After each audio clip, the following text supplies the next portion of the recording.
Howdy, this is Marisa with Marisa Moments. So the download is this. What I receive is I hear it's time to buckle down. It's time to get out the funnel and buckle down.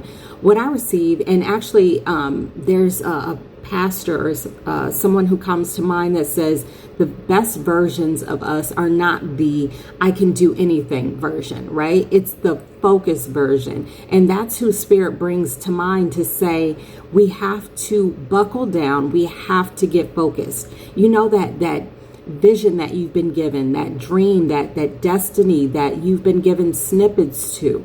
What we have to do, in the assignment that I'm receiving right now for us, is that we have to focus in on that vision.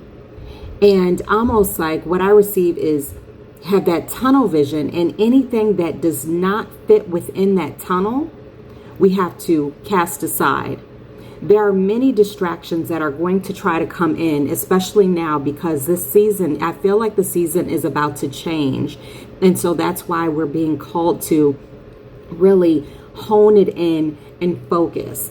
And so there's going to be a lot more distractions, and especially because we're coming into like the holiday season for many of us.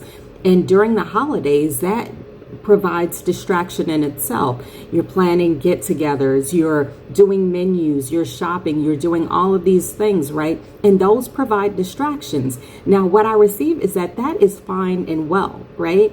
Get things done, do what you have to do, or do what you feel called to do, right? But at the same time, carve out definitive space and time for yourself to focus.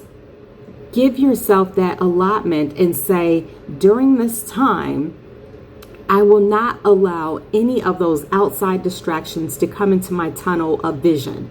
And so anything that tries to come in, you have the barricades up so they're not going to be able to get through.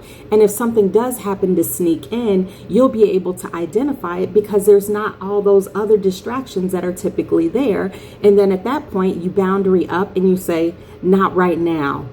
This is my focus time. This is my buckle down time. This is my divinity time. This is me bringing in my manifestations, calling in my vision, my destiny, all of those things. Because as we all know, well, as many of us know, that manifestations don't work unless we do, right? So we have to be willing to take those baby steps or crawl, whatever we have to do, but we need some sort of forward momentum so that way we can meet the universe where we stand. Not where we stand, but where we're going to stand. So keep moving forward and focus. You don't need to do everything.